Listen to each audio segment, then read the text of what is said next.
Hello friends, आज मैं आप लोगों के लिए एक और बहुत ही अमेजिंग चाइनीज ड्रामा को एक्सप्लेन करने वाली हूँ। ड्रामा के स्टार्ट में हम गो जुयन और जीचिंग को देखते हैं जो कि रूम में एक साथ थे। जीचिंग अपनी स्टोरी बताते हुए कहती है कि वो आज भी उस रात को भूल जाना चाहती थी। अगर उसे पता होता कि उस रात का आउटकम ये होना था तो वो कभी भी जुयन से नहीं मिलती। और साथ ही एक फ्लैशबैक का सीन दिखाया जाता है जहाँ पर वो स्कूल से वापस जा रही थी और कुछ लोग उसको घेर लेते हैं। उसने भागने की कोशिश की लेकिन वो गिर जाती है। तभी जुयन वहाँ पर आकर उन लोगों को मारता है और उसको बचाकर अपने साथ ले जाता है। ये 3 साल पहले की बात थी और अब उनकी शादी को हाफ ईयर होने वाला था, लेकिन इस हाफ ईयर में उसने सिर्फ जुयन को 5 मिनट ही देखा था और कल रात के बाद उसको लगा था कि सब कुछ ठीक हो जाएगा, लेकिन जुयन अगले ही दिन उसके लिए डाइवोर्स पेपर्स ले आता है। टीचिंग ने इसकी वजह पूछी तो वो कहता है कि उसने उसके साथ धोखा किया था और वो यांग यांग की जगह नहीं ले सकती। अगर उसने ग्रैंडमा को नहीं बचाया होता और ग्रैंडमा उसे शादी के लिए जबरदस्ती नहीं करती तो वो कभी भी जीशिंग से शादी नहीं करता।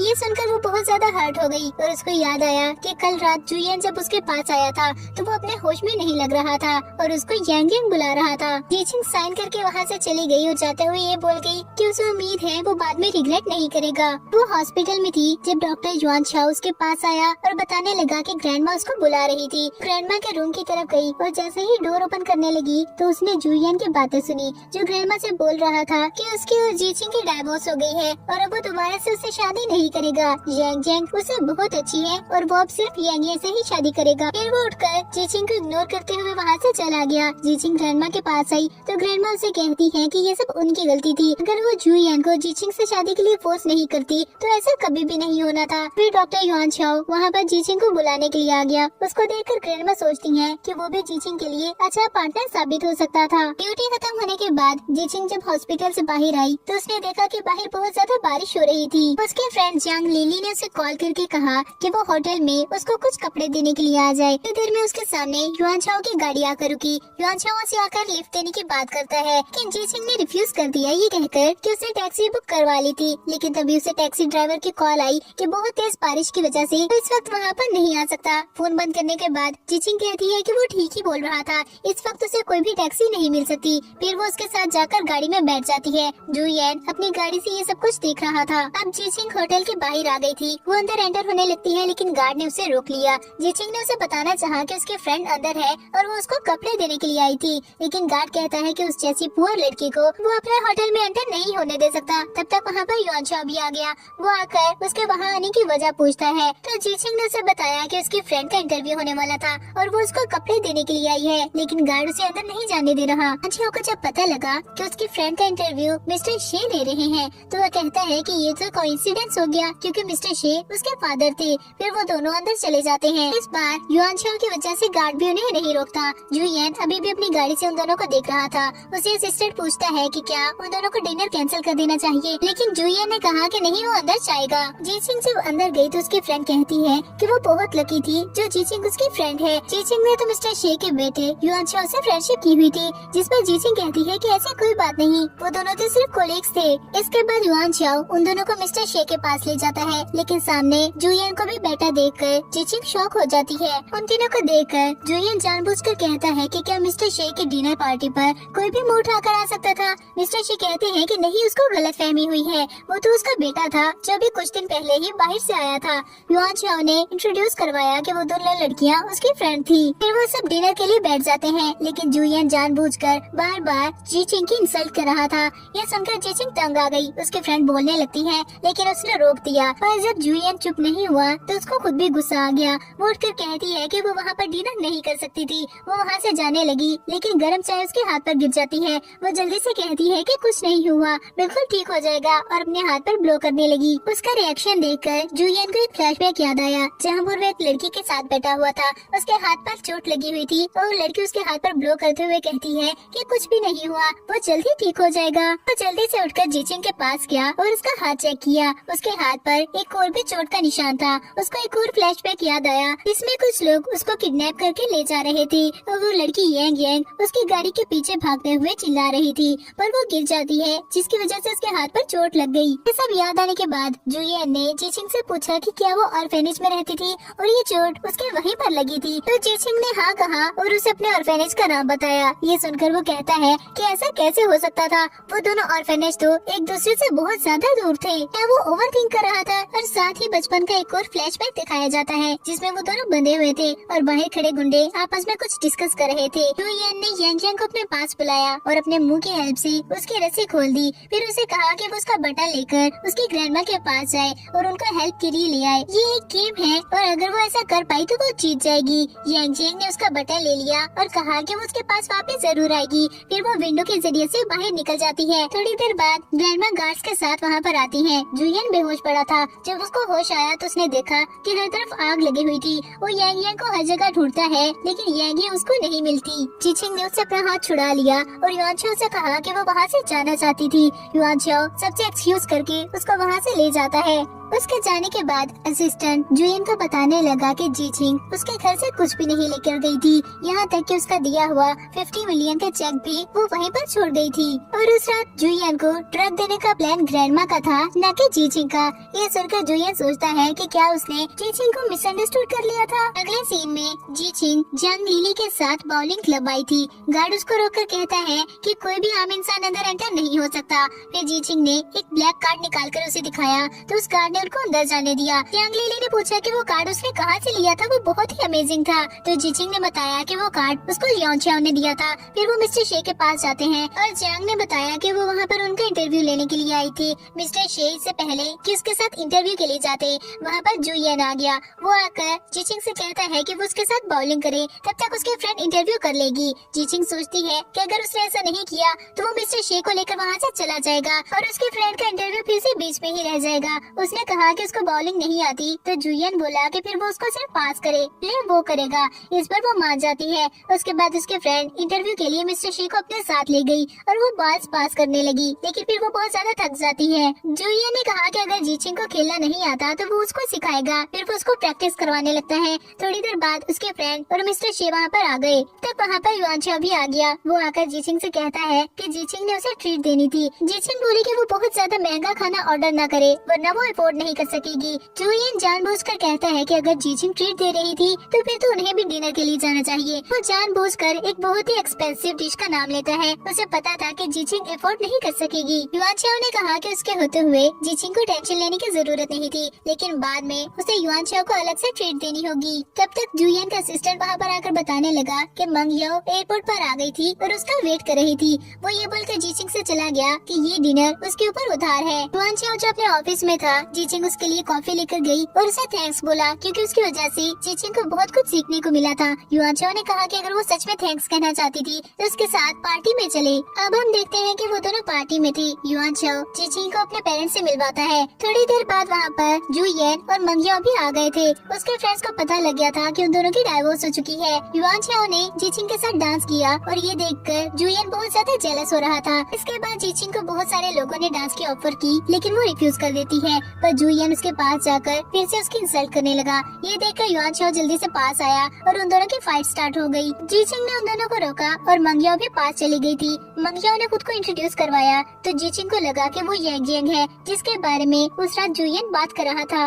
वो युआन चाओ से कहती है कि अब वो वहाँ पर नहीं रह सकती, वो उसे बाहर ले जाए। युआन चाओ उसको वहाँ से ले गया तो उसकी मदर उन दोनों को देखकर कहती है कि जीचिंग उसके फ्रेंड की तरह लग रही थी। अगले सीन में दिखाया जाता है कि जीचिंग लिली के साथ शॉपिंग मॉल आई हुई थी। उसने युआन चाओ के लिए एक गिफ्ट लिया था। तब तक वहाँ पर जू येन और मंग याओ भी आ गए। उनको देखकर जीचिंग ने जाना चाहा, लेकिन उसके फ्रेंड ने वहाँ का एक ड्रेस पहना हुआ था तो वो ड्रेस चेंज करने के लिए चली गई, जिसकी वजह से जीचिंग को वहाँ पर रुकना पड़ा। तो येन जानबूझकर फिर से उसकी इंसल्ट करने लगता है। अब की बार उसकी भी बस हो गई थी, इसलिए जीचिंग गुस्से से बोली कि बार बार उसके इंसल्ट करके जू येन को मजा आता था तो उसको खुशी होनी चाहिए क्योंकि वो बहुत ज्यादा हर्ट हो गई है और वो अपने मकसद में कामयाब हो गया था। थोड़ी देर बाद जियांग वापस आ गई तो वो दोनों वहाँ से चली जाती हैं और अब जू येन को थोड़ा थोड़ा गिल्टी फील हो रहा था। अब जीचिंग जियांग से बात करते हुए क्लब की तरफ जा रही थी और थोड़ी देर में वो क्लब में सबके साथ बैठी हुई थी। वो सब लोग ट्रूथ एंड डेयर खेल रहे होते हैं। 2 बार जीचिंग की बारी आई, लेकिन युआन चाओ उसकी जगह पर शॉट पीने की कोशिश करता है पर उसके फ्रेंड ने रोक दिया। ये सब देखकर जू येन बहुत ज्यादा जेलस हो रहा था। इसके बाद जीचिंग वॉशरूम में खड़ी वॉमिट कर रही थी क्योंकि उसने बहुत ज्यादा ड्रिंक कर ली थी। युआन चाओ उसे कहता है कि वो उसका सामान लेकर आता है। वो वो वहीं पर उसका वेट करे। लेकिन उसके जाने के थोड़ी देर बाद ही वहाँ पर जुयन आ गया। उसको देखकर जीचिंग को एक फ्लैशबैक याद आया जिसमें ग्रैंडमा से बोल रही थी कि अब वो कॉलेज रहना छोड़ दे और कुछ दिन उनके साथ आकर घर पर रहे। फ्लैशबैक एंड होने के बाद जुयन ने उसे अपने साथ ले जाना चाहा, लेकिन वो बार बार रिफ्यूज कर रही थी। जुयन उसे अपने साथ जबरदस्ती ले जाता है। जब युआनचाओ वहाँ पर आया तो वहाँ पर कोई भी नहीं था। वो जीचिंग को ढूंढने की कोशिश करता है। तभी मंगिया वहाँ पर आकर उसे कहने लगी कि उन दोनों का एक ही मकसद था, क्यों ना वो दोनों साथ में मिलकर काम करें। और वहीं दूसरी तरफ बाहर जाकर उसने जीचिंग को गाड़ी में बैठने का कहा। जीचिंग पीछे बैठने लगी, लेकिन जुयन बोला कि वो उसका ड्राइवर नहीं और फिर वो उसे जबरदस्ती आगे बिठाकर ले जाता है। जुयन जब घर पहुँचा तो उसने देखा कि जीचिंग सो चुकी थी। उसको फ्लैशबैक याद आया जब वो पहली बार जीचिंग से मिला था। वो एक यूनिवर्सिटी गया हुआ था और जीचिंग से टकरा गया था। साथ ही दूसरा फ्लैशबैक दिखाया जाता है जब वो दोनों छोटे थे। यांग खेल रही थी, जुयन उसकी तरफ देख रहा था। फ्लैशबैक एंड होने के बाद वो सोचता है कि आखिर वो उसको यांग की तरह क्यों लगती थी। फिर उसने जीचिंग को उठाया कि अंदर चले। जीचिंग कहती है कि उसने बहुत ज्यादा ड्रिंक की हुई थी, वो अंदर नहीं जाएगी, नहीं तो ग्रैंडमा उसको देखकर परेशान हो जाएंगी। वो आगे से गुस्से से बोला कि उसने ग्रैंडमा को यूज करके उसके करीब आने की कोशिश की थी और अब वो किसी और आदमी के साथ घूमती पी रही है। आखिर वो एक्टिंग करना कब बंद करेगी। वो जीचिंग को उठाकर उसके रूम में ले गया। थोड़ी देर बाद वो उसके लिए हनी वाटर लेकर आता है, लेकिन उसने पीने से रिफ्यूज कर दिया तो जुयन ने उसे किस करना स्टार्ट कर दी। अगले दिन जब वो उठी तो वो आज भी रूम में अकेली थी।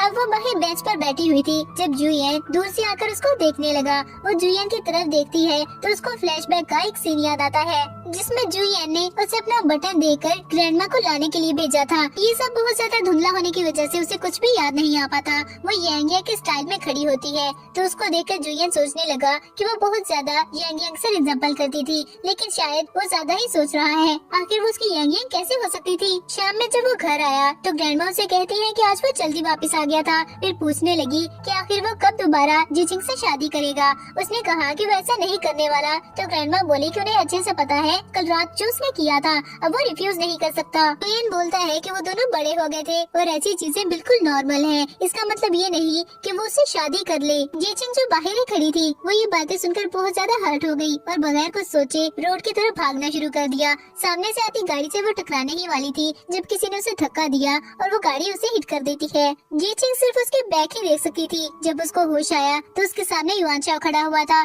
जिसकी सर पर चोट लगी हुई थी। उसे लगता है कि युआनचाओ ने उसे सेव किया है। युआनचाओ भी उसकी गलतफहमी दूर नहीं करता और कहता है कि वो हमेशा उसका साथ देगा। जीचिंग सोचने लगी कि वो उसके लिए इतना कुछ कर रहा था, उसे उसको एक मौका देना चाहिए। उसने जब युआनचाओ को ये बताया तो वो बहुत ज्यादा खुश हो गया और दिल में सोचने लगा कि उसे पता है उसने गलत किया था, लेकिन वो क्या करे, वो उसे बहुत ज्यादा प्यार करता था। मंगचाओ जो बाहर खड़ी थी कहती है उसे नहीं पता था युआनचाओ इतनी अच्छी एक्टिंग करता होगा, लेकिन उसने बहुत अच्छा काम किया है। दूसरी तरफ चांगमा आकर जुयन के बैंडेज चेंज करती है और पूछती है कि उसने जीचिंग को क्यों नहीं बताया कि उसने जीचिंग को सेव किया था, पर वो आगे से कुछ नहीं कहता और पूछता है कि जीचिंग वापस क्यों नहीं आई थी। चांगमा ने बताया कि वो युआनचाओ के साथ डिनर पर गई हुई है। इसके बाद जुयन क्लब में जाकर ड्रिंक करने लगा। उसका फ्रेंड कहता है कि आखिर वो एक्सेप्ट क्यों नहीं कर लेता कि वो जीचिंग से प्यार करता था, लेकिन अब उन दोनों की डाइवोर्स हो गई है इसलिए वो कुछ भी नहीं कर सकता।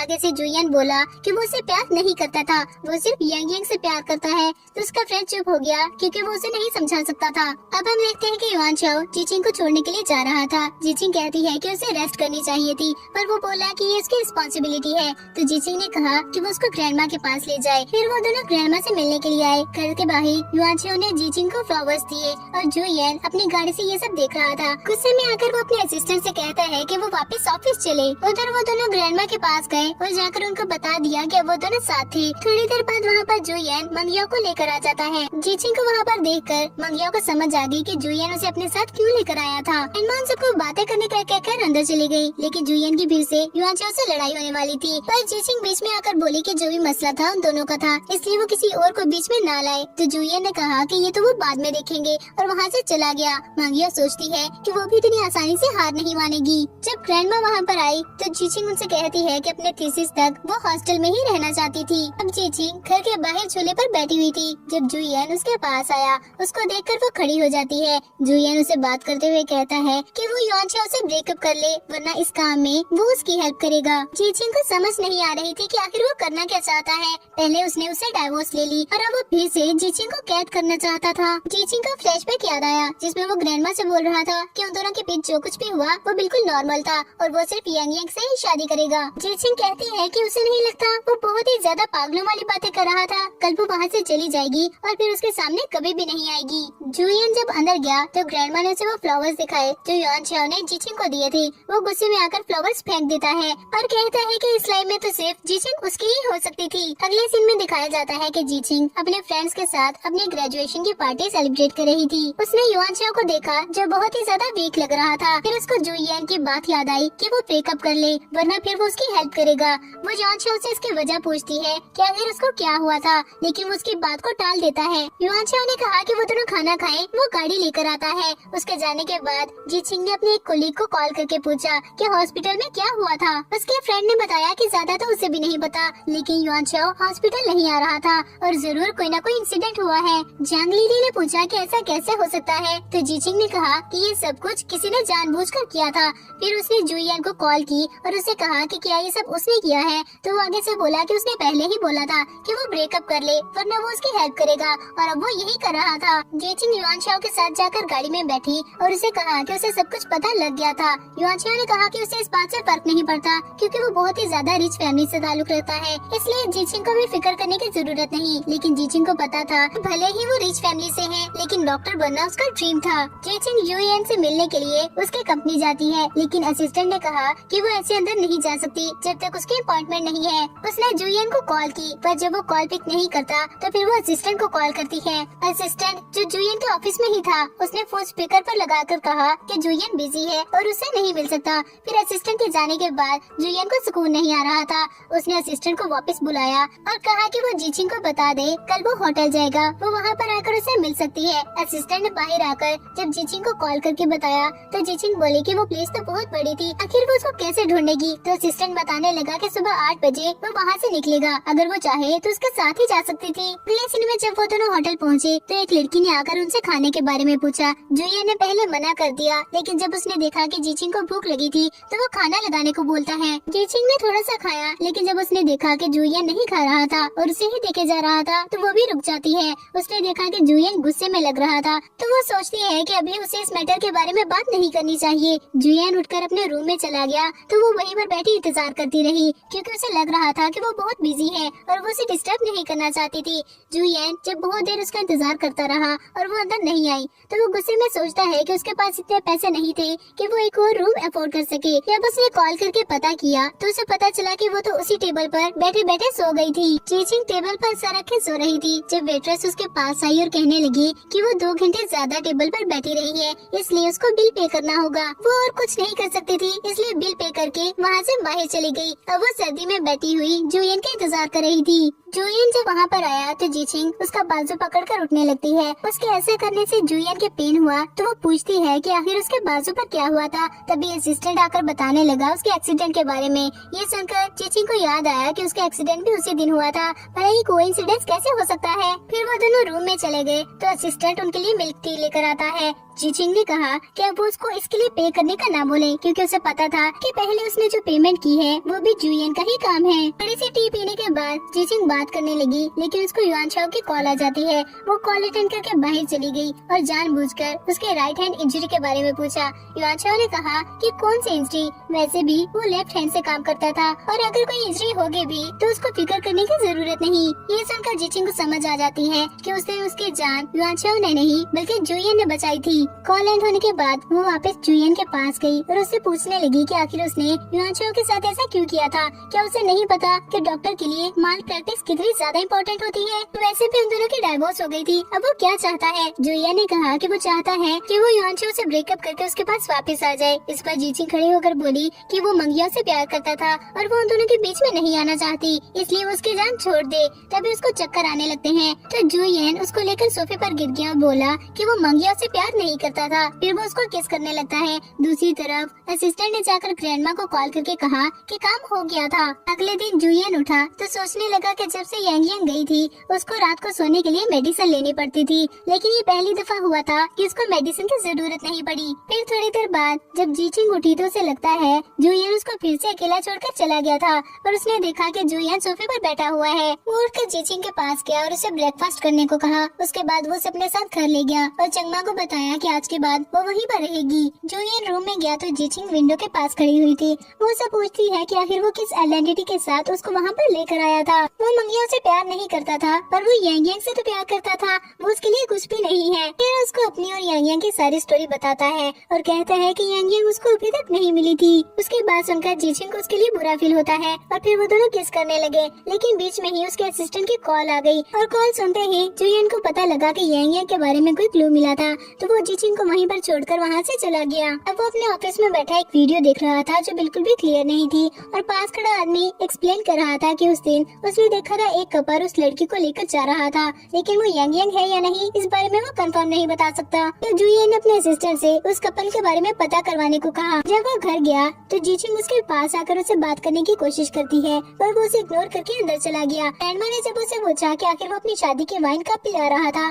तो वो साफ मुकर गया कि कौन सी शादी की वाइन। ये सुनकर जीचिंग कहती है कि वो सच में उसको कोई भी आइडेंटिटी नहीं देना चाहता था। ग्रैंडमा जुयन को डांटने लगी, लेकिन उसको फिर से असिस्टेंट की कॉल आती है, तो वो फिर से वहाँ से चला गया। जीचिंग ने सोचा कि उसके वहाँ रहने का कोई फायदा नहीं, तो वो जाकर अपना सूटकेस पैक करती है और वहाँ से अपनी फ्रेंड के घर चली जाती है। वो उठी तो जैंग ने उसके लिए खाना रेडी किया हुआ था। खाना खाते हुए उसको यानचाओ की कॉल आने लगी, तो जैंग उसे पूछती है कि अब वो क्या करेगी। तो जीचिंग ने जवाब दिया कि उसे पूरी तरह से ये सब खत्म करना होगा। यानचाओ को मैसेज करके मिलने के लिए बुलाया। उसी तरह जुयन अपने ऑफिस में था जब उसको घर से कॉल आई कि जीचिंग अपना सामान लेने के लिए गई थी, पर अभी तक वापस नहीं आई। उसने अच्छा कहकर फोन बंद कर दिया। फिर वो अपने काम में बिजी होने की कोशिश करता है, लेकिन जब नहीं हो सका तो वो उठकर घर चला गया। जब वो घर पहुंचा तो चंगमा उसके पास आकर बोली कि फाइनली वो घर आ ही गया था। उसने ऊपर अपने रूम की तरफ देखा जिसकी लाइट बंद थी। उसको फ्लैशबैक याद आया जब वो जीचिंग को छोड़कर वहाँ से चला गया था। फिर वो वहीं पर खड़ा होकर सिगरेट पीने लगा। अगले सीन में हम गु जुईचेन को देखते हैं जो कि एक लड़की के साथ था। वो दिल में सोचता है कि उसके भाई ने यांग यांग को ढूंढ लिया था, अब उसको भी वापस चले जाना चाहिए। दूसरी तरफ जीचिंग युआनचाओ से मिलने के लिए जाती है।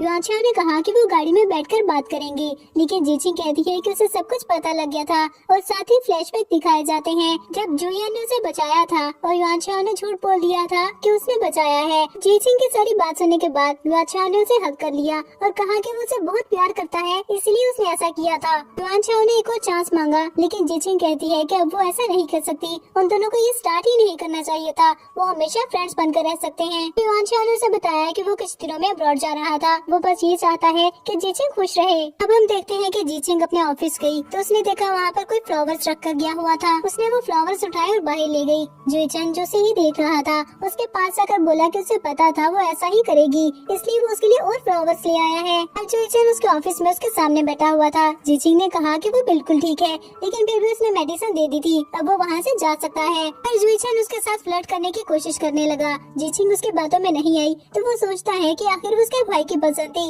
इतनी जल्दी उसकी बातों में कैसे आ सकती थी। उसी तरह जो यान ग्रैंडमा के पास गया तो ग्रैंडमा उसे जीचिंग और जुईचेन की पिक्चर दिखाने लगी। वो पूछती है कि क्या वो अच्छा मैच लग रहा था। वो चंग फैमिली का इकलौता बेटा है। ये सुनकर जुयन सोचता है कि वो बहुत ज्यादा सिमिलर लग रहा था क्योंकि उसकी बैग उसकी तरफ थी। अभी असिस्टेंट को किसी की कॉल आई और उसने जुयन को बताया कि यांग यांग के बारे में पता लग गया था। वो खुशी से वहाँ से उठकर भाग जाता है। ग्रैंडमा ने कहा कि वो पहली बार इतना ज्यादा खुश नजर आया था। अगर वो यांग यांग के साथ खुश रह सकता है तो कॉन्सिक्वेंसेस जो भी होंगे उन्हें मंजूर हैं। जुयन उस घर गया जहाँ पर उसे यांग यांग के बारे में पता लगा था। वहाँ पर एक लड़का बैठा हुआ था। जुयन सोचता है कि यांग यांग ऐसे घर में बड़ी हुई थी। उस लड़के ने उनको रोकने की कोशिश की, लेकिन जुयन उसे यांग यांग के बारे में पूछता है। जब उसने बताने से मना किया तो उन्होंने उसे डराया। असिस्टेंट ने उसे कुछ पैसे निकाल कर दिए और अपने पेरेंट्स को बुलाने का कहा। जब उसके पेरेंट्स वहाँ पर आए तो जुयन उससे यांग यांग के बारे में पूछता है। उस लड़की की मदद को पता लग गया कि वो लोग रिच फैमिली से हैं और यांग यांग उनके लिए बहुत इंपॉर्टेंट है, इसलिए वो बहाने बनाने लगी। जुयन ने असिस्टेंट को इशारा किया तो असिस्टेंट ने कुछ पैसे निकाल कर उसको दे दिए। फिर जुयन कहता है कि उन्हें जो कुछ भी पता है वो उन्हें बता दे। वो औरत कहती है कि अब वो उन्हें सब कुछ बता देगी जो भी उसे पता था। अब जुयन अपने स्टडी रूम में खड़ा हुआ उस औरत की बात सोच रहा था जिसने कहा था कि अगर वो यांग यांग को ढूंढना चाहता है तो वो लड़की के राइट हैंड पर गौर करे क्योंकि वहाँ पर बहुत बड़ा जलने का निशान होगा। ये सब याद करने के बाद जुयन को जीचिंग के बारे में फ्लैशबैक याद आने लगे। उसे याद आया कि जीचिंग ने बताया था वो हाथ उसका ऑर्फेनेज में जला था। ये सब याद करके वो सोचता है कि क्या जीचिंग यांग यांग हो सकती है। अगले दिन असिस्टेंट उसके पास आया तो उसे पता चला कि वो सारी रात नहीं सोया था। जुयन ने उसे जीचिंग के बारे में इन्वेस्टिगेट करने को कहा। फिर उसने जीचिंग के नंबर पर कांटेक्ट करना चाहा, लेकिन उसे पता लगा कि जीचिंग ने उसे ब्लॉक कर दिया था। असिस्टेंट ने बताया कि उन्होंने चिंगुई हॉस्पिटल ऑन कर लिया था। क्या वो वहाँ पर मीटिंग के लिए जाना चाहता है? जुयन ने कहा कि वो मीटिंग के बाद वहाँ पर जाएगा। उसके बाद वो लोग मीटिंग में चले जाते हैं, लेकिन वो इंतजार कर रहा था कि कब मीटिंग खत्म हो और वो हॉस्पिटल जा सके। मीटिंग खत्म होने के फौरन बाद वो हॉस्पिटल के लिए निकल गया। अब हम देखते हैं कि हॉस्पिटल में कुछ नर्सेस बैठी आपस में बातें कर रही थी। जब जीचिंग उनके पास जाकर पूछती है कि आखिर वो क्या बात कर रही है, नर्स ने बताया कि क्या उसे नहीं पता, एक न्यू सीईओ ने उनके हॉस्पिटल को ऑन कर लिया था। उन्हें पता लगा है कि वो सिंगल और बहुत ज्यादा हैंडसम है, इसलिए वो तो उसके सामने अच्छे से तैयार होकर जाएंगी। फिर उनमें से दो रेडी होने के लिए भाग गई तो जीचिंग ने कहा कि वो भी देखना चाहती है कि आखिर उनका न्यू प्रेसिडेंट कौन था। जुयन असिस्टेंट के साथ वहाँ पर पहुँचा तो डीन उसको वेलकम करके अंदर ले जाता है और सारी नर्सेज उसको देखकर बोल रही थी कि वो बहुत ही ज्यादा हैंडसम था। डीन के ऑफिस में जाकर जुयन ने उससे सारे इंटर्न्स के रिज्यूम्स मांगी और फिर वो जीचिंग की सीवी पर रुक गया। डीन उसे बताने लगा कि वो बहुत ही ज्यादा टैलेंटेड पर्सन थी और उसका इंट्रोडक्शन देने लगता है। जुयन को याद आ रहा था जब वो पहली बार यूनिवर्सिटी में जीचिंग से मिला था। जुयन ने डीन से डिनर का कहा और बोला कि वो जीचिंग को भी इस पर इनवाइट करे, जबकि दूसरी तरफ जीचिंग सोच रही थी कि अचानक डीन ने उसको डिनर के लिए इनवाइट क्यों किया था। जब वो डीन के ऑफिस में गई तो उसको सारी बात समझ आ गई। फिर उसको फ्लैशबैक याद आया कि कैसे जुयन उसको इग्नोर करके यांग यांग के पास गया था। असिस्टेंट ने उसे ग्रीट किया तो डीन को पता लगा कि वो दोनों पहले से एक दूसरे को जानते हैं और वो सोचने लगा कि उसने फजूल में ही इतना सारा इंट्रोडक्शन दे दिया था। जुयन ने डिनर के लिए जीचिंग के फेवरेट रेस्टोरेंट में बुकिंग करवाई थी। गाड़ी में जुयन ने उसे कहा कि वो उसके पास आ जाए, वो जो चाहेगी वो उसे दे सकता था, लेकिन वो आगे से कहती है कि अभी तक वो यही नहीं समझ पाया कि वो क्या चाहती थी। जब वो रेस्टोरेंट पहुंच गए तो जीचिंग सोचती है कि अब वो वहाँ पर आ ही गई थी तो उसे खाली पेट नहीं जाना चाहिए। उसके खाने का स्टाइल देखकर जुयन उसे पूछता है कि वो ऐसे क्यों खा रही थी। जीचिंग ने कहा कि वो बचपन से ऐसे ही खाती थी, क्या उसको कोई प्रॉब्लम है। खाना खाने के बाद जीचिंग ने बचा हुआ जंग लेने के लिए पैक करवा लिया। वापसी पर वो डीन के साथ थी। ने उसके और जुयन के रिलेशनशिप के बारे में पूछा तो वो सोचती है कि वो बिल्कुल गलत समझ रहा था।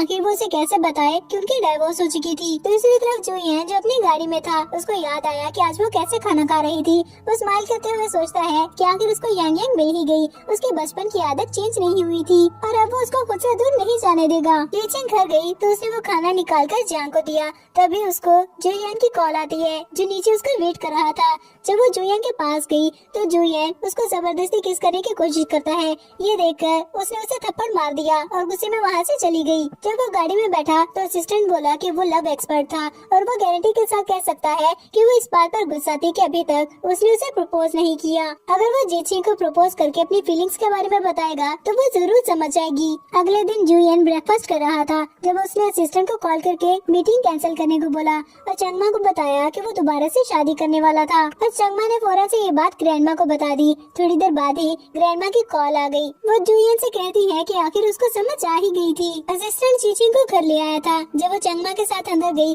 तो उसने देखा कि जुयन उसके लिए फ्लावर्स लेकर खड़ा हुआ था।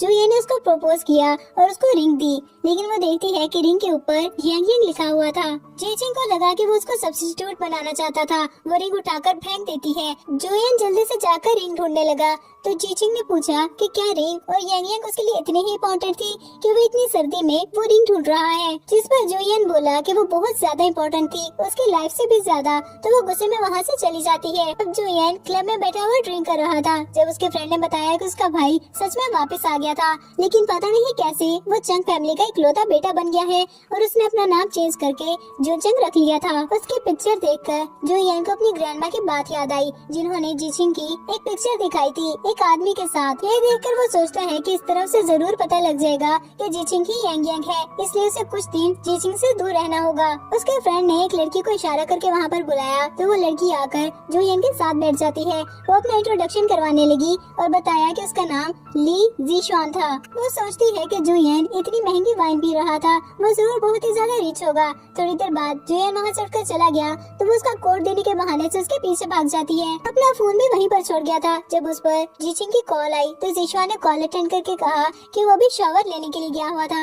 ये सुनकर जीचिंग ने गुस्से में फोन बंद कर दिया और सोचने लगी कि अगर ऐसा था तो उसने फिर उसे प्रपोज क्यों किया था। फिर जीशुआन ने जुयन का नंबर सेव कर लिया और फिर जाकर उसको कोड और उसका मोबाइल देने लगी। जुयन उसको कुछ पैसे देकर वहाँ से चला गया। गाड़ी में में बैठकर उसने अपने असिस्टेंट को कॉल की। उसके असिस्टेंट ने उसे जीसिंग की थोड़ी सी इन्फॉर्मेशन दी तो उसने कहा कि वो जीशुआन के बारे में पता करवाए, वो यांग यांग हो सकती है। असिस्टेंट ने पूछा कि क्या वो जीचिंग के बारे में और बातें पता करी तो वो कहता है कि वो जीचिंग को छोड़ दे, वो यांग यांग नहीं थी। कॉल बंद करने के बाद वो सोचता है कि इस बार वो यांग यांग को जरूर प्रोटेक्ट करेगा। अब असिस्टेंट जीशुआन को अपने साथ गाड़ी में लेकर जा रहा था और सोच रहा था कि ऐसी लड़की उसके बॉस को कहाँ से मिल गई। असिस्टेंट ने जीशुआन से पूछा कि उसकी आइडेंटिटी क्या थी तो वो बताने लगती है कि वो यांग यांग है। वो 3 साल की थी जब ऑर्फेनेज चली गई और अब उसके पेरेंट्स उसके रियल पेरेंट्स नहीं हैं। फिर वो दिल में सोचती है कि वो बहुत ही ज्यादा लकी थी और असिस्टेंट से पूछने लगी कि अब वो कहाँ पर रहेगी। असिस्टेंट को फ्लैशबैक याद आया कि जुलियन ने उसे कहा था वो उसके विला में रहेगी ताकि सबको जीशुआन की इम्पोर्टेंस के बारे में पता लग जाए। जब ये बात उसने जीशुआन को बताई तो वो बहुत ही ज्यादा खुश हो जाती है। जब वो घर पहुंची तो गार्डन देखकर सोचती है कि वो किसी लड़की के लिए ही डेकोरेट किया गया था,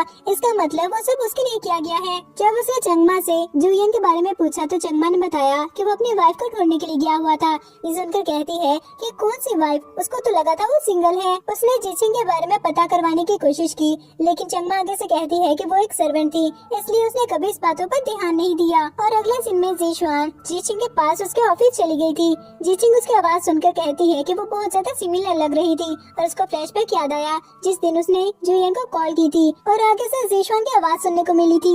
जीशुआन उसे कहती है कि वो यांग यांग है और वो चाहती है कि वो उन दोनों की जिंदगी से चली जाए, लेकिन जीचिंग को उसकी बातों से कोई फर्क नहीं पड़ा था। जीचिंग ने कहा कि वो फिक्र न करे, वो उन दोनों की लाइफ को डिस्टर्ब नहीं करेगी। उसके बाद जीशुआन उसे अपनी एंगेजमेंट पार्टी का इनविटेशन देकर वहाँ से चली गई। उसके जाने के बाद जीचिंग ने जुलियन के फ्रेंड को कॉल की और कहा कि क्या अभी भी उसको पार्टी में जाने के लिए एक पार्टनर चाहिए। दूसरी तरफ जुईचन ड्रिंक करते हुए सोच रहा था कि जीचिंग यांग यांग नहीं है, यांग यांग तो कोई और थी। अब हम पार्टी का सीन देखते हैं जहाँ पर मिस्टर येन उनको जुईचन से इंट्रोड्यूस करवाता है। जुईचन उसे देखकर कहता है कि आखिर वो फिर से मिल गए। थोड़ी देर बाद वहाँ पर जीचिंग उसके फ्रेंड के साथ आ गई। जुयन का फ्रेंड उसे बोलता है कि ये सब उसका कसूर नहीं, जीचिंग ने ही उसे कॉल की थी। जुयन ने सबके सामने बोला कि उसे एक्सप्लेन करने की जरूरत नहीं, वैसे भी अब वो जीशुआन से प्यार करता था, इसलिए जीचिंग की उसे कोई परवाह नहीं है। उधर मिस्टर येन ने किसी से जीशुआन की इन्फॉर्मेशन निकलवाने को कहा। जीचिंग एक साइड पर जाकर खड़ी हुई थी जब जुयन उसके पास गया और उसको पीछे से हग कर लिया। जीचिंग कहती है कि वो इतना शेमलेस कैसे हो सकता था,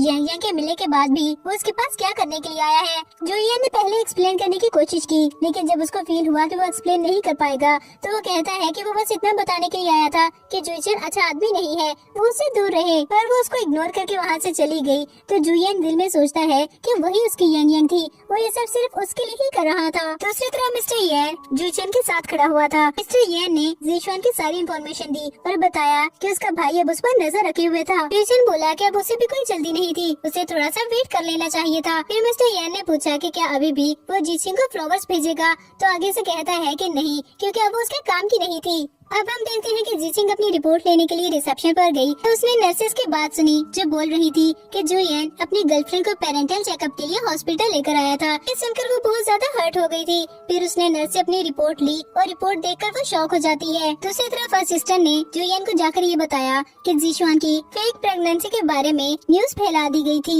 जुयन कहता है कि अब टाइम आ गया है, उसको जाने देना चाहिए। अगले ही सीन में जीशुआन जुईचन से मिलने के लिए गई थी। जुईचन उसे पूछता है कि क्या इस बारे में उसके भाई को पता था। वो कहती है कि वो उसको बताकर नहीं आई इसलिए उसको फर्क नहीं पड़ता। फिर जुईचन उसके करीब होकर उसको किस करने लगा। जुयन और असिस्टेंट कैमरा के जरिए से ये सब देख रहे थे। असिस्टेंट कहते हैं कि जुईचन को कंट्रोल करना बहुत ही ज्यादा इजी था। फिर उसने बताया कि ये न्यूज सारे सोशल मीडिया पर चला दी गई थी, बहुत ही जल्द उसकी रेपुटेशन खराब हो जाएगी। जुयन ने कहा कि इस बात का असर उस लड़की पर नहीं होना चाहिए, वो जीशुआन को कुछ पैसे देकर अब्रॉड भिजवा दे। अब हम जीचिंग को देखते हैं जिसने जियांग को बताया कि वो प्रेग्नेंट थी। जियांग कहती है कि अब वो क्या करेगी तो वो बताती है कि अब वो ये सब कुछ छोड़कर अब्रॉड चली जाएगी। जियांग भी उसके साथ जाना चाहती थी लेकिन जीचिंग ने उसको रोक दिया क्योंकि उसकी जॉब वहाँ पर थी। फिर जीचिंग वो सब छोड़कर अपना सूटकेस लेकर वहाँ से चली जाती है। जुयन उसके घर के नीचे आकर उसको कॉल कर रहा था। जब उसने तीसरी बार कॉल की तो लिली जाकर कॉल पिक कर लेती है। उसने बताया कि जीचिंग वहाँ से चली गई थी और वो अपनी जिंदगी में जीचिंग को कभी भी नहीं ढूंढ सकेगा। जुयन कहता है कि वो उसको ढूंढ कर रहेगा चाहे उसको 10 या 20 साल भी इंतजार करना पड़े। अब हम 4 साल बाद का सीन देखते हैं, जहाँ पर जीचिंग अपने बेटे के साथ चाइना वापस आ गई थी। युआनचाओ उनको एयरपोर्ट से पिक करने के लिए जाता है और अब वो जियांग के साथ रेस्टोरेंट में बैठी खाना खा रही थी।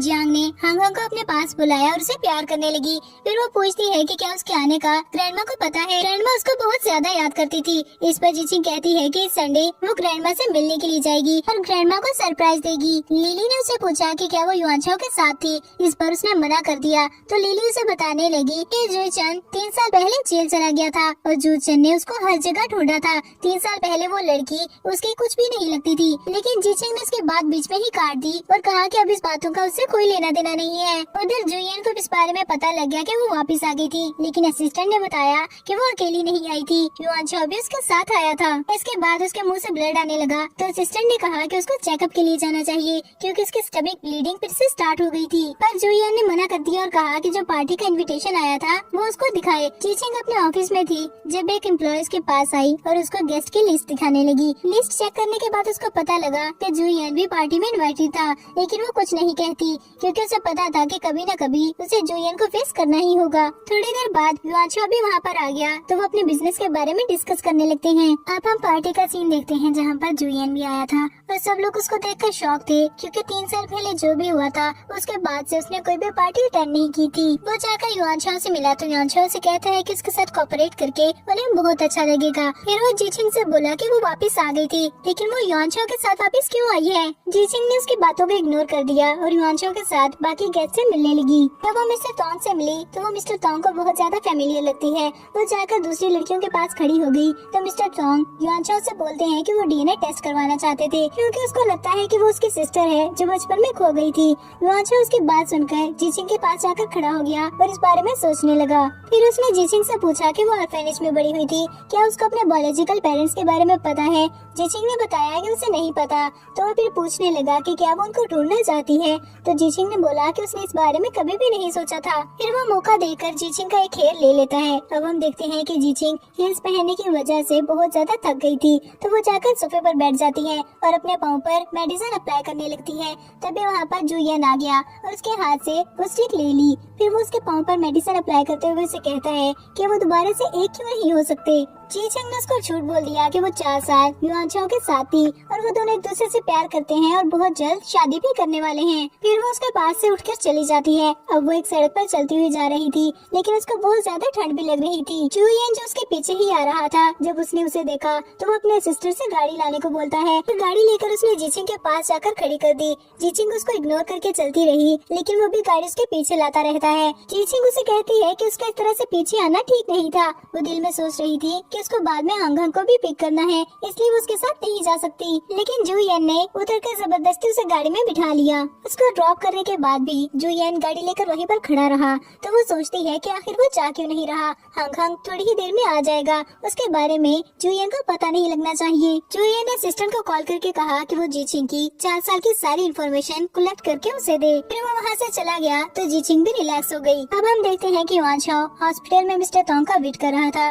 जो डॉक्टर के साथ वहाँ पर आता है। डॉक्टर ने बताया कि डीएनए टेस्ट में 3 दिन लगेंगे तो वो आगे से बोला कि उसने 20 साल इंतजार किया था, वो 3 दिन और इंतजार कर लेगा। दूसरी तरफ जुयन जो हॉस्पिटल में एडमिट था, असिस्टेंट ने उसे लाकर एक फाइल दी जिसे खोलकर उसे पता लगा कि जीचिंग का एक बेटा था और उसे लगता है कि वो युआनचाओ का बेटा है। असिस्टेंट ने पूछा कि क्या वो इस बारे में और इन्वेस्टिगेट करवाना चाहता है तो जुयन ने मना कर दिया और कहा कि उसे इस बात से फर्क नहीं पड़ता। उसके लिए बड़ी बात ये थी कि जीचिंग वापस आ गई है। असिस्टेंट ने उसे स्मोकिंग से रोका क्योंकि उसकी कंडीशन पहले ही ठीक नहीं थी और सोचने लगा कि 3 साल पहले उसने वो सब जीचिंग के लिए ही किया था।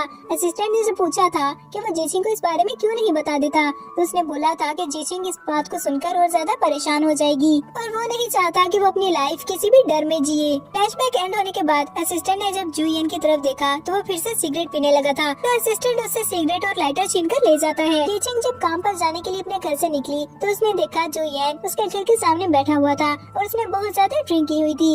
वो उसे कहती है कि वहाँ पर क्या करने आया है, फौरन वहाँ से चला जाए और उसको ये ड्रेस कहाँ से मिला। लेकिन जुयन ने उसको उठकर हक कर लिया और वो जाने के लिए तैयार नहीं था तो जीचिंग उसको अपने घर के अंदर ले गई। उसको अपने घर की चाबियाँ दी और कहा कि जब उसका दिल भर जाए तो वहाँ से जा सकता है। जुहियन ने उसके बेटे के बारे में पूछा और कहा कि उसे फर्क नहीं पड़ता वो किसका बेटा था, वो बस उसकी ही हो सकती थी। जीचिंग उसको कहती है कि वो पागल हो गया है। फिर वो वहाँ से जाने लगी और सोचती है कि अच्छा हुआ उसे ये पता नहीं लगा कि वो उसका ही बेटा था। जीचिंग ने असिस्टेंट को कॉल की और कहा कि उनको बता दे वो उनके साथ कॉन्ट्रैक्ट साइन करने के लिए रेडी था, लेकिन जीचिंग खुद कॉन्ट्रैक्ट लेकर उसके पास आएगी। अब जुहियन एक रेस्टोरेंट में बैठा हुआ था जब उसने दूसरे टेबल पर हांगकांग को उसकी नैनी के साथ देखा। वो खाना खा रहा था और खाना खाने के बाद जब बिल देने की बारी आई तो नैनी ने बताया कि वो तो नैनी थी और अपने साथ इतने ज्यादा पैसे नहीं लेकर आई। हांगकांग ने कहा कि उसकी मदर ने उसे कुछ पैसे दिए थे, पर जब उसने पैसे निकाले तो वो पैसे भी काफी नहीं थे। हांगकांग बोला कि अगर ऐसा था तो वो अभी अपनी मदर को कॉल करेगा, थोड़ी देर में वो आकर बिल पे कर देगी। जुहियन ने सोचा कि वो इतनी सी उम्र में कितना समझदार था। वो उसके पास गया और बोला कि वो उसका बिल पे कर देगा। हांगकांग जो थोड़ी देर पहले नैनी से ये बोल रहा था कि वो किसी हैंडसम से अंकल को ढूंढकर अपनी मदर की उससे शादी करवा देगा, जुहियन को देखकर वो उससे उसका नंबर मांग लेता है। दूसरी तरफ मिस्टर तोंग डीएनए रिपोर्ट लेकर घर गया और अपने पेरेंट्स को बताया कि उसको अपनी बहन मिल गई थी। उसके पेरेंट्स बहुत ज्यादा खुश होते हैं और जीचिंग को लंच के लिए इनवाइट करते हैं। जीचिंग जब वहाँ पर पहुँची तो उसकी मदर ने भागकर उसे हग कर लिया। उसको सिचुएशन समझ में नहीं आ रही थी तो युआंछा उसे कहता है कि वो अंदर जाकर आराम से बात करे, उसे सब समझ आ जाएगा। जब वो अंदर गई तो उसके भाई ने उसे डीएनए रिपोर्ट दिखाई। उसकी मदर सॉरी कहती है कि वो ठीक से उसका ख्याल नहीं रख पाई थी, इसी वजह से वो गुम हो गई थी, लेकिन वो कहती है कि इसमें उसका कोई कसूर नहीं। अब वो वापस आ गई है तो सब ठीक हो जाएगा। अब हांगकांग फिर से जुहियन से मिलने के लिए आया था। फिर वो उसे अपने बारे में बताने लगा कि उसके पास उसकी मदर, उसका गॉडफादर, गॉड मदर और उसके 2 ग्रैंडमा थी।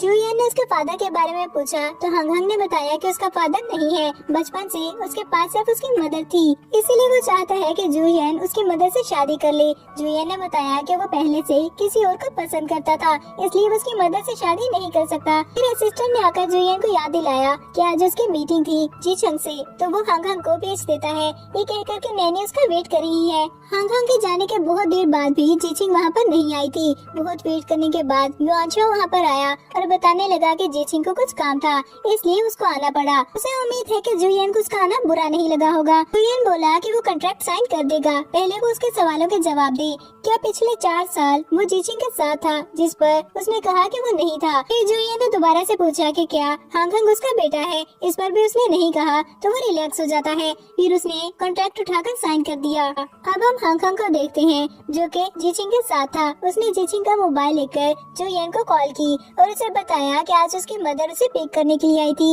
और उसकी मदर उसे लंच पर इनवाइट करना चाहती हैं। जुहियन बोला कि अभी वो बिजी है, लेकिन जैसे ही फ्री होगा वो उसके घर आ जाएगा। इस पर हांगकांग कहता है कि उसने तो उसका एड्रेस पूछा ही नहीं, फिर वो उसके घर कैसे आएगा। जिस पर जुहियन ने कहा कि अच्छा हुआ उसने याद दिला दिया, वो खुद ही उसे अपना एड्रेस बता दे। हांगकांग बोला कि वो अपनी मदर के साथ रहता था। फिर जीचिंग से पूछने लगा कि उनका एड्रेस क्या है। जीचिंग जब बोली तो उसकी आवाज सुनकर जुहियन हैरान हो गया। फिर उसको हांगकांग से की हुई सारी बातें याद आई तो उसे पता लगा कि वही जीचिंग का बेटा था। उसने असिस्टेंट को कॉल करके कहा कि वो हांगकांग की सारी बर्थ इंफॉर्मेशन लाकर उसे दे, और अगले ही सीन में वो हांगकांग के साथ गेम्स खेलने के लिए गया हुआ था। वो बार बार खुद को हांगकांग का फादर बता रहा था। हांगकांग कहता है कि अगर प्रिटेंड करने के बजाय वो सच में उसका फादर होता तो कितना अच्छा होता। उसको हांगकांग के लिए बुरा लगता है क्योंकि वो उसे नहीं बता सकता था कि वो उसका रियल फादर है। वो दोनों वहाँ पर बहुत ज्यादा एंजॉय करते हैं और उसके बाद हम देखते हैं कि जीचिंग हॉस्पिटल में इंतजार कर रही थी। तभी जुहियन वहाँ पर भागता हुआ आता है और कहता है कि कल गेम्स खेलते हुए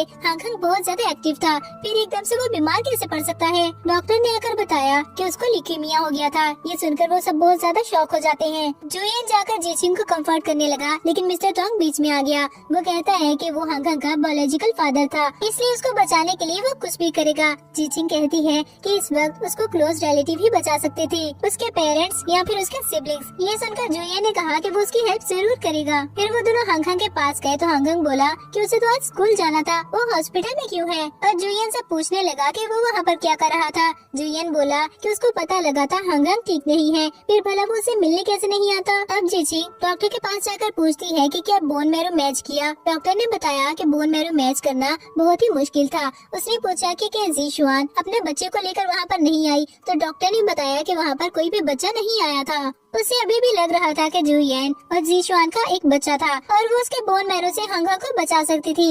ये सोचकर वो कहती है कि वो अभी भी उन दोनों को प्रोटेक्ट कर रहा था, वो हंगा की हेल्प ही नहीं करना चाहता। वो खुद ही जाकर जीशुआन से बात करेगी। फिर वो क्लब चली गई जहाँ पर जीशुआन एक और आदमी के साथ खड़ी हुई थी। उसने जाकर जीशुआन से कहा कि उसे उसकी हेल्प चाहिए, बदले में वो कुछ भी ले सकती थी। जीशुआन कहती है कि क्या बदले में वो उसकी जान ले सकती है। तो जीचिंग बोली कि उन दोनों को बैठकर बात करनी चाहिए। बैठने के बाद जब जीचिंग ने उसकी हेल्प मांगी तो जीशुआन को पता लगा कि वो अभी भी गलत समझ रही थी। उसे अभी भी लग रहा था कि जीशुआन और जुयन का एक बच्चा है, लेकिन वो उसके सामने प्रिटेंड करने लगी और बोली कि वो इतनी आसानी से उसकी हेल्प नहीं करेगी। तो जीचिंग ने कहा कि उसको कोई भी कंडीशन मंजूर है, वो बस सोचकर उसे बता दे। उसके जाने के बाद जीशुआन सोचती है कि उसने 4 साल में जो कुछ बर्दाश्त किया था वो सबका बदला लेगी। दूसरी तरफ असिस्टेंट ने जाकर जुयन को इस बारे में बताया कि जीचिंग जीशुआन से मिलने के लिए गई थी और वो उसे हेल्प मांग रही थी। उसको अभी भी गलत फहमी हुई है। जुयन को फ्लैशबैक याद आया जब हॉस्पिटल में जीचिंग ने उसे कहा था कि अब सिर्फ पेरेंट्स या फिर सिबलिंग्स का बोन मैरो ही हंगंग को बचा सकता है। ये सब याद करने के बाद वो जल्दी से बाहर निकल गया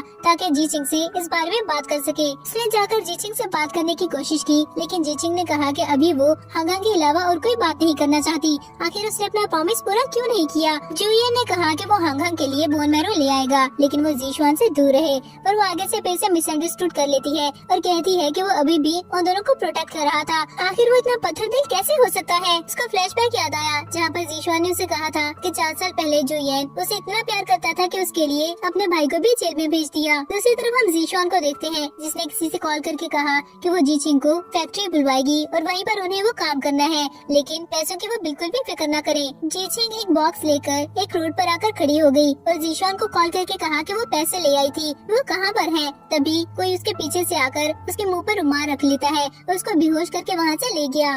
उधर असिस्टेंट ने जाकर जुयन को इस बारे में बताया तो जुयन परेशानी में जल्दी से अपने ऑफिस से बाहर निकल जाता है। उधर जीशुआन ने जीचिंग को बांधा हुआ था। जीचिंग कहती है कि उसको जो भी उसके साथ करना था बाद में करे, अभी हंगंग की कंडीशन बहुत खराब है, उसको उसकी हेल्प करनी ही होगी। जीशुआन हंसने लगी और फिर उसे सब कुछ बता दिया कि उसका तो कोई बच्चा ही नहीं था और वो कितनी पागल है, हमेशा उस लड़की की बात करती थी जो ऑर्फेनेज में उसके साथ हुआ करता था, लेकिन उसे यही नहीं पता कि वो लड़का जुयन था। दूसरी तरफ जुयन फुल स्पीड पर गाड़ी चलाते हुए वहाँ पर आ रहा था। जीशुआन ने कुछ आदमियों को वहाँ पर बुलाया और कहा कि उन्हें काम जल्द ही करना होगा, देर ना करें। लेकिन इससे पहले कि वो कुछ कर पाते जुयन वहाँ पर पहुँच गया। जुयन ने उन सबसे जबरदस्त फाइट की और जीचिंग को बचा लिया। जीचिंग उसको हक करते हुए सॉरी बोलती है तो जुयन ने कहा कि उसे सॉरी कहने की जरूरत नहीं, सॉरी तो उसे करना चाहिए जो वो उसे प्रोटेक्ट नहीं कर सका। जीशुआन ने गुस्से में आकर नाइफ उठाकर जुयन की मार दी। तब तक वहाँ पर युआन चाओ भी आ गया और उसने जीशुआन को पकड़ लिया। अब हम हॉस्पिटल का सीन देखते हैं जहाँ पर डॉक्टर ने आकर जीचिंग को बताया कि अगर उसको 2 दिन में होश नहीं आता तो उसकी जान को खतरा था,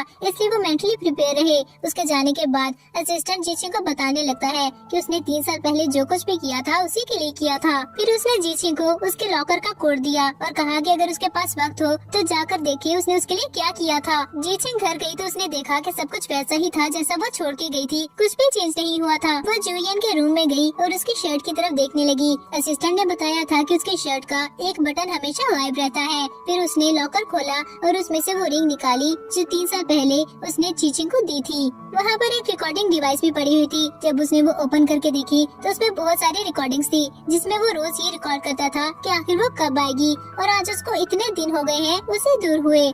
इस सब के बाद वो बहुत ज्यादा रोने लगती है। चंगमा उसके लिए एक वेडिंग ड्रेस लेकर आई और उसे बताया कि वो ड्रेस जुयन ने 3 साल पहले ही उसके लिए प्रिपेयर करवा लिया था, लेकिन उसको टाइम ही नहीं मिला कि वो उसे दे सके। जीचिंग वो ड्रेस पहनकर भागते हुए हॉस्पिटल जाती है। हंगहंग ने उसको देखकर पूछा कि वो इतना रेडी होकर क्यों आई थी, तो जीचिंग ने कहा कि वो उसके फादर के पास जा रहे थे। फिर वो उसको जुयन के पास ले गई तो हंगहंग ने पूछा कि वो तो अंकल गो के पास ले आई है। फिर उसने बताया कि वही उसका फादर था। जीचिंग जुयन से बोली कि वो उसके लिए वेडिंग ड्रेस पहन कर आई थी और उसकी दी हुई रिंग भी उसने पहन ली है। अभी भी अगर वो नहीं उठा तो वो सच में युआनचुआ के पास चली जाएगी। अगले दिन जुयन को होश आ जाता है। हंगहंग ने कहा कि अच्छा हुआ वो उठ गया, उसकी मामा उसके लिए बहुत ज्यादा रोई थी। इस पर जुयन कहता है कि फ्यूचर में वो उसको कभी भी रोने नहीं देगा। तभी डॉक्टर ने आकर उनको गुड न्यूज दी कि हंगहंग के लिए बोन मैरो अरेंज हो गया था, वो सर्जरी परफॉर्म कर सकते हैं। और अगले सीन में सर्जरी परफॉर्म हो गई थी। वो हंगहंग के पास खड़े हुए थे और हंगहंग बोल रहा था कि वो पहले से बहुत बेहतर अंदर फील कर रहा है। वो उसको घर कब लेकर जाएंगे और फिर वो उसको घर ले जाते हैं। वो गाड़ी में बैठने लगे तो मिसेस तोंग ने कहा कि वो हंग हंग को उनके पास ही रहने दे।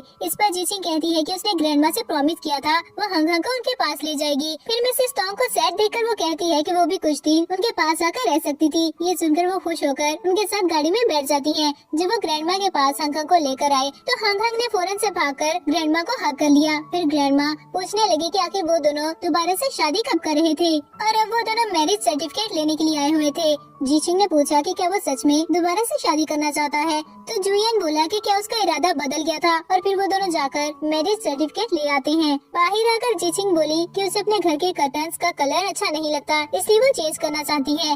फिर गाड़ी में बैठकर कहती है कि उसे स्टडी रूम का कलर भी नहीं पसंद तो जुयन बोला कि उसको जैसा पसंद है वो वैसा कर सकती थी।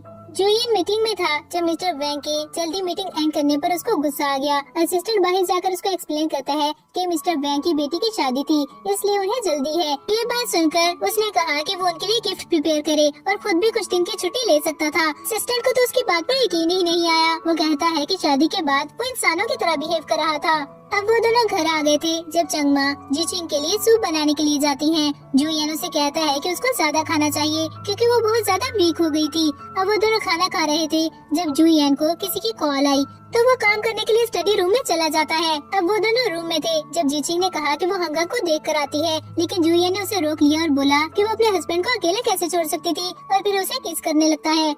अब जुयन काम पर था। उसने असिस्टेंट से कहा कि उसका रात का स्केड्यूल चेंज कर दे क्योंकि अब उसकी फैमिली थी वो रात देर तक काम नहीं कर सकता। असिस्टेंट उसके बातें सुनकर शॉक हो जाता है। फिर ऑफिस में जाकर उसने फ्लावर अरेंज करने को कहा जो वो जीचिंग को भेजना चाहता था। जीचिंग के पास जब फ्लावर पहुँचे तो उसके पास खड़ी फेफे कहती है कि अब उसका हस्बैंड था उसको कोई भी ऐसे फ्लावर्स नहीं भेज सकता। जीचिंग बोली कि ये फ्लावर्स उसके हस्बैंड ने ही भेजे थे। फेफे को वो फ्लावर्स बहुत पसंद आए थे तो जीचिंग ने वो उसे दे दिए। जब वो आकर जुयन के साथ गाड़ी में बैठी तो वो उसे फ्लावर्स के बारे में पूछता है। जीचिंग ने बताया कि वो युआनशा के रूम में पड़े थे क्योंकि फेफे ने उसे लेकर युआनशा को दे दिए थे। ये बात उसे भी बाद में पता लगी थी। फेफे युआनशा को पसंद करती है। जुयन ने युआनशा को कॉल की और कहा कि अब उसे भी शादी कर लेनी चाहिए। फेफे उसके लिए अच्छी चॉइस है। तो वो आगे से बोला कि जब वो वापस आया था तो उसके पास ऑलरेडी गर्लफ्रेंड है।